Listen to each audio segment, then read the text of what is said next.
बोले शंकर भगवान की। कोई मुश्किल नहीं है,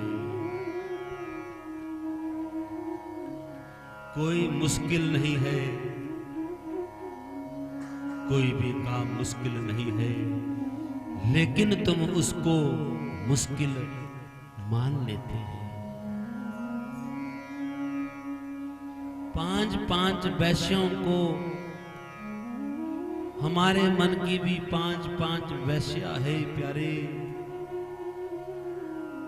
उनको छोड़ना कोई मुश्किल नहीं है, तुमने मुश्किल मान रखा है। काम, क्रोध, लोभ, मोह और अहंकार, इस कथा से सीख लो। सूत जी कहते हैं, ए चंचुला देवराज और मंडप की कथा नहीं है, सुवावती और देवराज की कथा नहीं है, ये आपकी कथा है ऋषियों। सूत जी कहते ये मेरी कथा है। हमें भी इन 5 वैश्यों से बचना है। काम, क्रोध, लोभ, मोह, अहंकार, भगवान शंकर को आपने, अब चित्रकारों ने अपने ढंग से चित्र बनाने शुरू कर दिए, वरना हमारा वेदांत तो कहता है भगवान शंकर आपको कहीं खुली आंखों से नहीं मिलेगी। कोई भी चित्र खुली आंख से भगवान का होता है नहीं।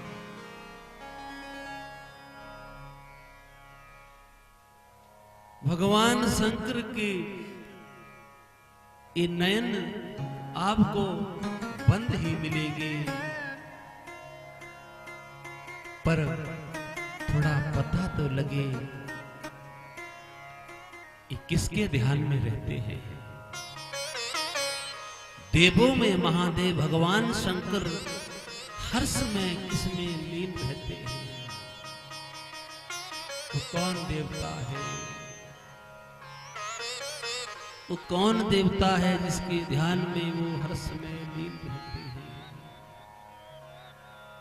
ना काम है, ना क्रोध है, ना लोभ है, ना कोई अहंकार है। कौन है वो जिसके ध्यान में लीन रहते हैं।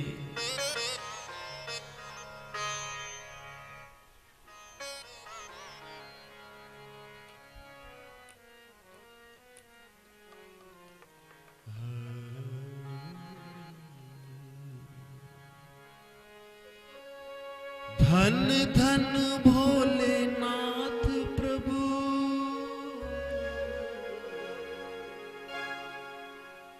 कौड़ी नहीं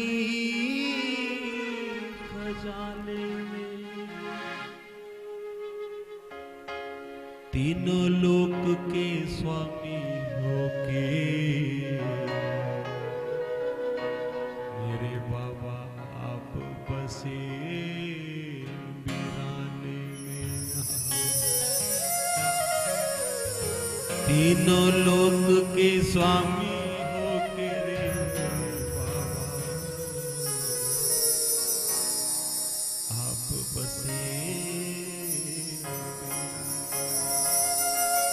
धन्य है भगवान शंकर,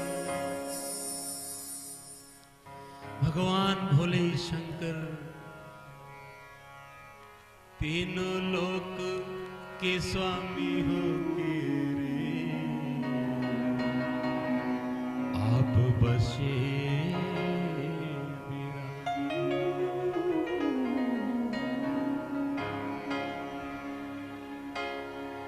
जो दूसरों को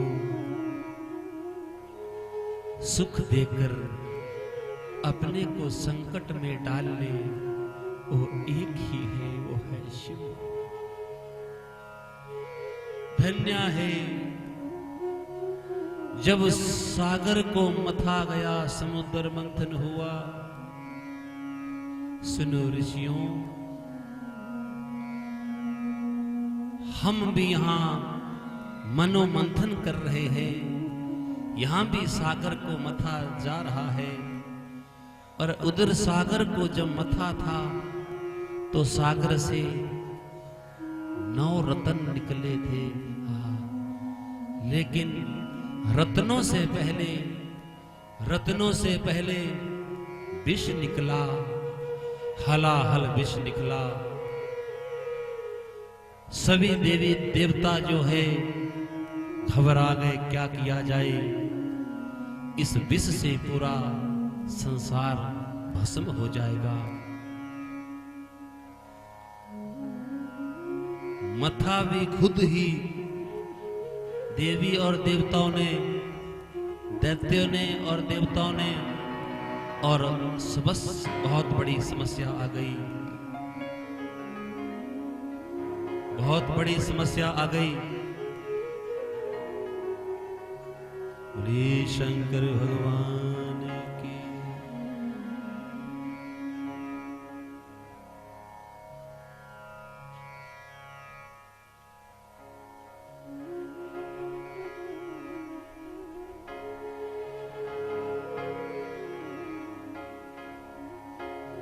पीछे तक आवाज सुनाई दे रही है ना?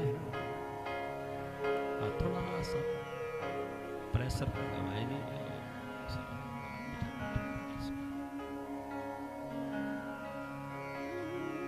समस्या आ गई, क्या किया जाए।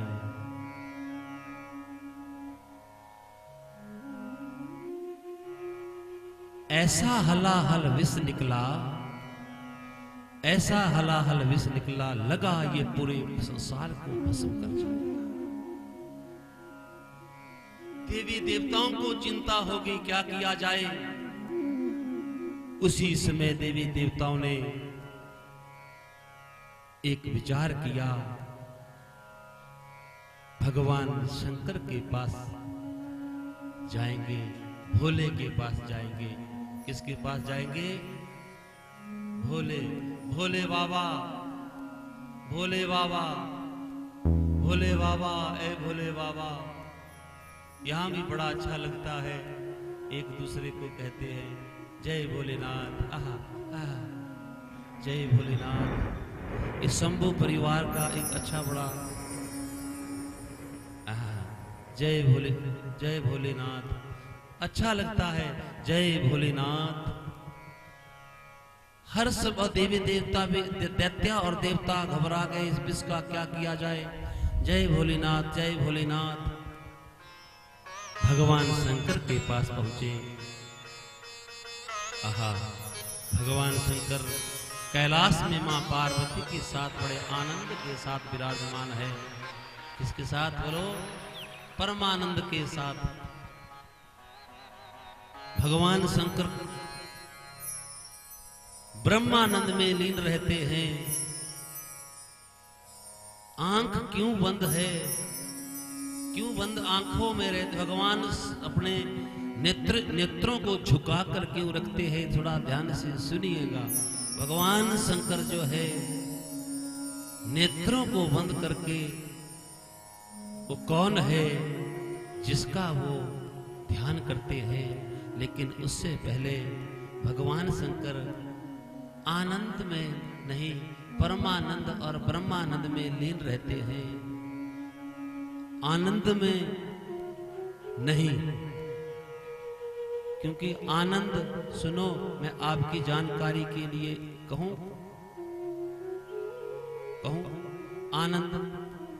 आनंद नहीं। आनंद 2 प्रकार का होता है, आप इसको गांठ बांध लेना और समझ लेना। आनंद 2 प्रकार का है प्यारे। एक है स्वयं सिद्ध आनंद, एक है साधन जन्य आनंद। तुम्हें कौन सा अच्छा लगता है जल्दी कहो, तब मैं आगे कथा कहूंगा।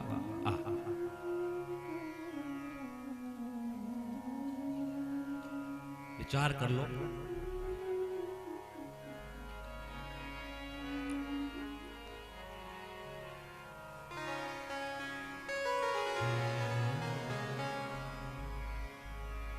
विचार करते रहो। एक बात कहो,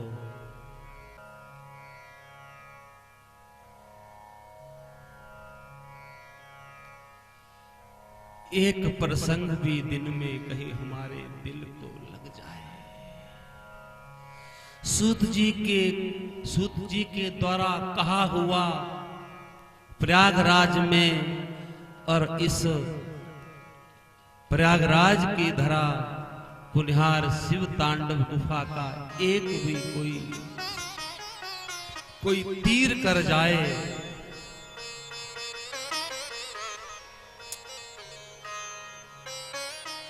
आनंद में रहते हैं भगवान शंकर। और जो भगवान शंकर के घर में रहते हैं, आप कुनिहार वासी शिव तांडव गुफा आपका तो घर है ना? हाँ घर है। तो तुम भगवान शंकर की तरह ही रहते होंगे, हाँ ना? हाँ, आनंद में। और अभी अभी कहा था, एक आनंद स्वयं सिद्ध आनंद है, एक साधन जन्य आनंद है। और इशारा हुआ था आप सभी लोगों का कि महाराज जो स्वयं सिद्ध आनंद है वो होना चाहिए। आप धन्य है, आप धन्य है। सच में ठीक कहा आपने। दोस्त सुत जी भी कहते हैं, सुनो ऋषियों, जो साधन जन्य जो आनंद होता है वो कुछ क्षण का होता है, और जो स्वयं सिद्ध आनंद होता है वो था, है और आगे भी रहेगा। इतना सा अंतर है स्वयं सिद्ध आनंद और साधन जन्य आनंद में। और भगवान शंकर जो है स्वयं सिद्ध आनंद में लीन रहते हैं। स्वयं सिद्ध आनंद, इसमें थोड़ा अंतर, साधन जन्य और स्वयं सिद्ध में मैं थोड़ा अंतर बताऊं आपको, अगर आप सुनना चाहे तो। ना आपको तो पता ही होगा, लेकिन फिर भी मैं कहूं, साधन जन्य जो आनंद होता है वो कुछ क्षण का होता है। एक उदाहरण से मैं कहूं आपको, जैसे आपने नया नया घर बनाया, अपने मन के अनुसार बन गया, चाहे आपने बैंक लोन लिया, पर चलो बन गया, आपको बड़ा आनंद आया। और उसमें जब पेंट सेंट हुआ बढ़िया, उसमें सोफे इत्यादि अच्छे लगे, सजा दिया आपने अपने घर को भर दिया, और कितना आपको आनंद आएगा ना? बोलो, आप आनंद की अनुभूति करोगे ना? देखो सीधी सीधी बिना लाल पेट से बात करो, मैं भी आपके साथ ही तो हूं। आनंद आएगा, नया नया पेंट होगा, नए नए पर्दे होंगे, नए नए गमलों में फूल होंगे, है अच्छा लगेगा, आनंद आ गया। आप कहेंगे क्या आ गया? बोलो क्या आ गया? बोलो, आनंद आ गया। जिस घर में आज आप आनंद ढूंढ बैठे और आनंद में हो गए, जब वो 10 साल के बाद वो पेंट भी थोड़ा झड़ गया है, वो गमले भी थोड़े काले काले हो गए, हो जाते हैं, पुराने हो गए महाराज। और वो घर के सोफा सेट भी थोड़े, और 10 साल के बाद या 5 साल के बाद आपका आनंद, वो गांठ का जो आनंद था,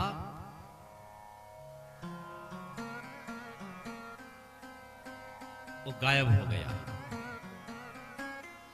मैं आपसे पूछ रहा हूं अब कि वो क्या हुआ आपको भाई?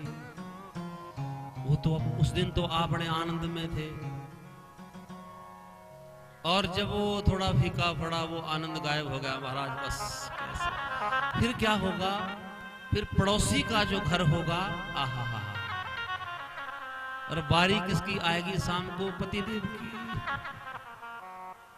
तुम कुछ कर ही नहीं पाते, तुम्हें अकल ही नहीं है। देखो, देखो। और जिसके घर को देखकर आप बड़े प्रसन्न हो रहे हैं, और वो 10 साल पहले जब उसने आपका घर देखा था, तब बेचारा वो आपकी तरह परेशान था। बस हुआ क्या, उसने फिर नया डाल लिया। परेशानी एक ही है और आपकी भी है, लगता है नहीं होगी। चलो अच्छा सुनो। अच्छा, इसको बोलते हैं साधन के होते रहते जो आनंद लिया जाए।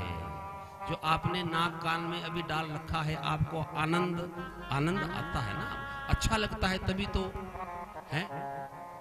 अच्छा, ये तब तक अच्छा लगा जब तक कहीं खो ना जाए। क्यों? ऐसा ही है, जब तक कहीं खो ना जाए तब तक तो अच्छा है, और कहीं खो जाए तो वो आनंद। सूत जी कहते हैं, सुनो ऋषियों, भगवान शंकर किस आनंद में रहते हैं? वो हमेशा आनंद में नहीं, परमानंद में, ब्रह्मानंद में लीन रहते हैं। और हम तुम तो आनंद में रहते हैं। जो साधन आपने नई गाड़ी, जब आप नई गाड़ी खरीदते हो तो उसमें बैठ के कैसा लगता है? बोलो, अच्छा लगता है। और अच्छा लगा, और थोड़ी गाड़ी चलते चलते, अभी थोड़ी देर पहले तो आपको अच्छा लग रहा था, और थोड़ी देर बाद कहीं मान लो वो भगवान ना करे कुछ और जंगल हो, वियावान, तो कैसा लगेगा? डर लगेगा। वो आनंद आपका गायब हो जाएगा। अरे वो आनंद, जहां तुम 5 वैश्यों को जो रखा है हमने, ये हमारी ही पाली हुई है। और वैश्या एक नहीं, जो हमारी सबसे बड़ी, जो हमारी जो ये मन की जो पत्नी है, ये वैश्या, ये हमारी इच्छा जो है, कामना। कल आप कथा सुनेंगे, भगवान शंकर को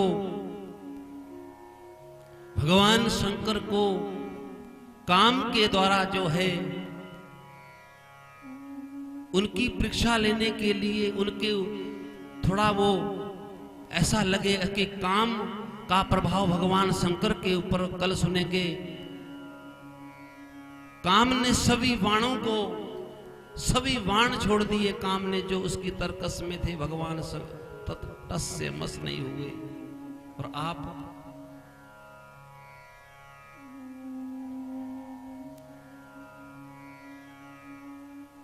किसी को देखकर, किसी चीज को देखकर जो बहुत जल्दी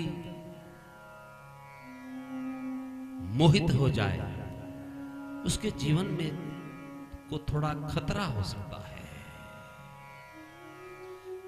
बहुत शीघ्र छोटे छोटे बच्चे भी ध्यान दे, बहुए बेटिए, जो तुरंत निर्णय लेता है आदमी।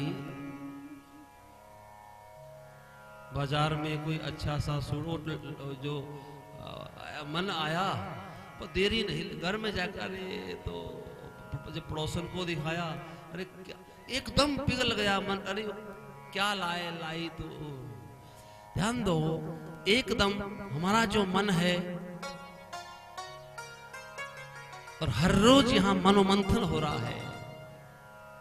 और मैं एक बात बार बार कहता हूं, अच्छा भी लगता है मुझे, क्योंकि इसको मैं भजन नहीं मानता, ये तो एक हमारी पुकार है। मैं कहता हूं कि चंचल मन को नहीं संभाला, भगवान शंकर की कथा में मनोमंथन ही मनोमंथन है। सूत जी ने मनोमंथन ही मनोमंथन किया।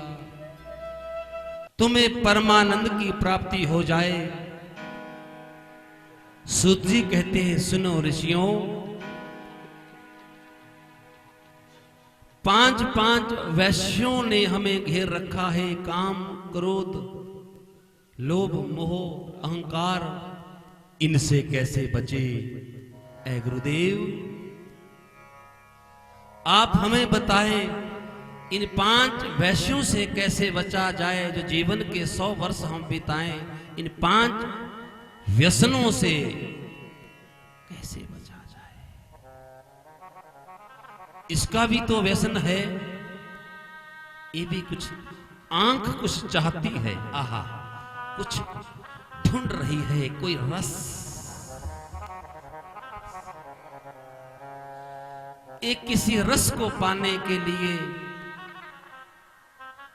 जैसे बरसात के मौसम में कीट पतंग देखे होंगे आपने, आहा, और आंखों को उस बड़ी चमकीली सुंदर चमकीली लाइट को देख ही नहीं सकते, बेचारे पागल हो जाते हैं। उस चमकीली चीज को देख ही नहीं पाते, शुद्ध बुद्ध खो बैठते हैं और अपने पंखों को बोलो जला देते हैं। मैं आपसे पूछ रहा हूं, शुद्धि कहते सुनो ऋषियों, में आपसे पूछ रहा हूं, तो कीट पतंग के पास एक कमजोरी थी, जला गया। उस कीट के पास एक कमजोरी थी, वो चमकीली सुंदर चीज को देख नहीं सकता था, सुंदर चीज पे जल्दी आसक्त हो जाता था, जल गया। लेकिन हमारे पास तो 4 अभी और है, काम क्रोध लोभ मोह अहंकार, ये 5 चीजें हमारी 5 इंद्रियों से ये ज्वाइंट है, इसका कनेक्शन है प्यारे। ये जो देखने की जो हमारी शक्ति है,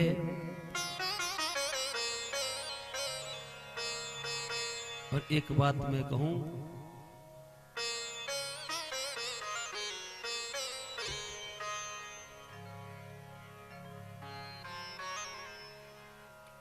कि कर्म प्रधान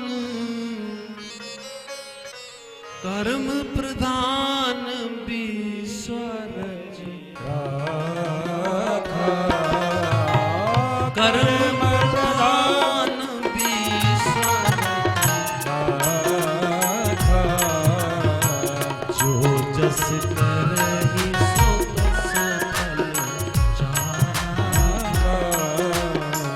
जो जस करहि सो तस फल चाहा।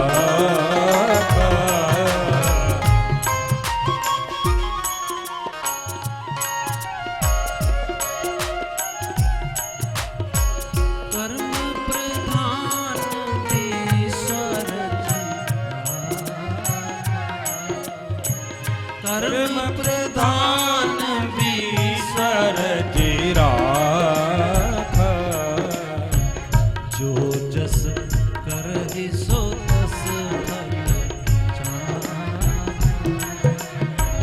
जो जस करहि सो तस फल चाहा। मैं ठीक कह रहा हूं कि गलत बोलो? जो जस करहि सो तस फल चाखा। ध्यान से सुनना, जो तुम कर्म करोगे ऋषियों, उसका फल तुम्हें भोगना पड़ेगा।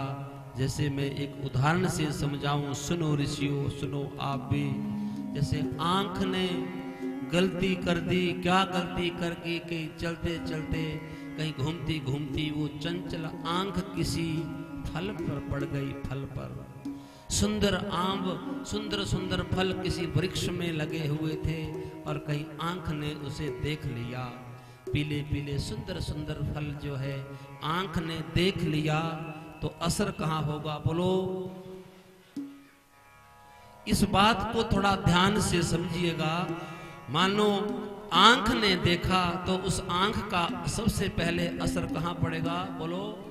मन पर। अच्छा, मैं आपसे पूछ रहा हूं, मन पर असर हुआ, अब मन आम को तोड़कर ला सकता है? आप कहेंगे नहीं, नहीं कहाँ लाएगा महाराज जी, आम कहाँ, मन कहाँ तोड़ेगा आम को। अच्छा, फिर और फिर मन क्या करेगा? आप कह दूं, मैं आपके बदले मैं ही कह दूं, मन क्या करेगा? मन करेगा भाई इस आम के पेड़ के पास चला जाए। अब मैं आपसे पूछूंगा कि वो मन चल सकता है, आम के पेड़ के पास जा सकता है? पीछे तक सुनते रहिए ध्यान से। आप कहेंगे नहीं नहीं नहीं महाराज, मन कहां जाएगा? और सुनो, जाएंगे बोलो पांव, अरे सीधे सीधा तो है, पांव जाएंगे। अच्छा मैं आपसे पूछूं, क्या पांव पेड़ के पास पांव पहुंच तो गए सुंदर फल के पास, लेकिन क्या पांव आम को तोड़ सकते हैं? नहीं। हाँ, पांव कहां तोड़ेंगे? फिर पांव नहीं तोड़ सकते तो फिर इसको कौन तोड़ेगा? हाथ। अच्छा, जिस हाथ ने आम को तोड़ा, जिस हाथ ने आम को तोड़ा वो खाएगा? नहीं। और आम को रखा जीवा पर, क्योंकि उसको हाथ थोड़ी खाएगा, आपके मुख खाएगा ना। जैसे उस आम के फल को रखा, बच्चों ध्यान दो, उसको रखा जीवा पर जीवा ने चखा पर रखा नहीं। जीवा ने चखा पर रखा नहीं, उसने भी आहा निगल नहीं। अब आप बताओ, सजा किसको दे?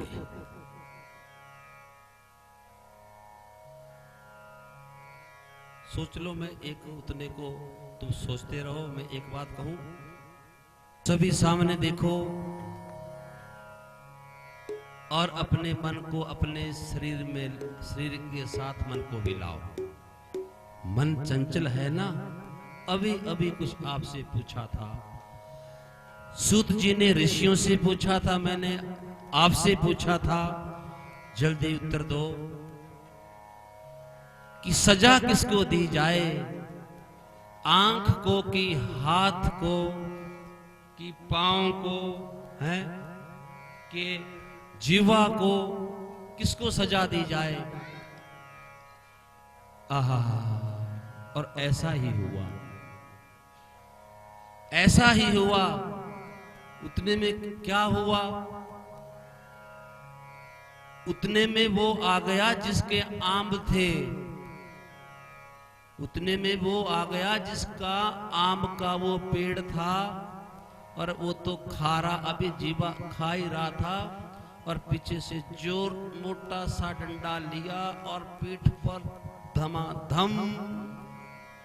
अब बताओ, आंसू कहां आएगा? सजा किसको मिली? आंख को मिली। आंख से शुरुआत हुई थी और आंख को मिली। फिर तुम उल्टे उल्टे सुलटे का कार्य करते हो, फिर प्रायश्चित करते हो। सुनो सुनो सुनो, जो हो गए हो गए, उसके लिए क्षमा। ये शिव महापुराण की कथा में सबको भगवान क्षमा कर देते हैं, लेकिन पुनरावृत्ति ना हो, पुनरावृत्ति ना हो। आहा, सजा इसलिए कर्म प्रधान विस्वर चिराखा, कर्म प्रधान विस्वर चिराखा, जो जस करहि सो तस फल जाता, जो जस करहि सो तस फल जाता, जो जस करहि सो तस फल जाता, जो जस करहि सो तस फल जाता। जिसको प्रभु दुख तारुण दीनी। इस चौपाई को ध्यान से सुनिएगा।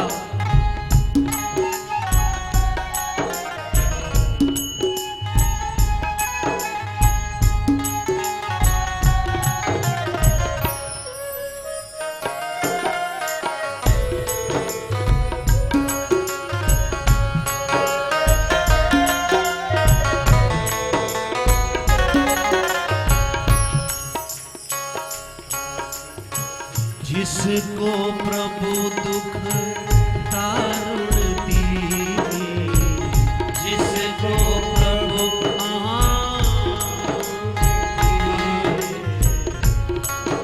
फिर क्या करते सुनो, उसकी मति हरण कर लेने, उसकी मति हरण, जिसको प्रभु दुख दारुण दीने, जिसको दारुण दीने, उसकी मति हरण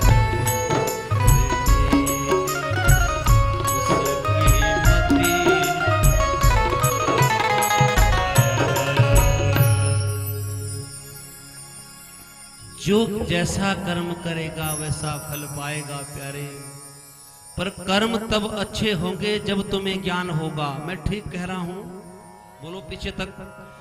कर्म तब ही अच्छे कर पाएंगे अगर हित अनहित का पता होगा, तुम्हें ज्ञान होगा। यहाँ ज्ञान योगी भगवान शंकर की कथा है जिसे आप सुन रहे हैं। आहा, ज्ञान होगा। और सामने देख लो सभी, अब समय हो गया, मुझे इशारा तो नहीं कर रहा। अच्छा चलो, आज की कथा को हम यहीं विराम देते हैं।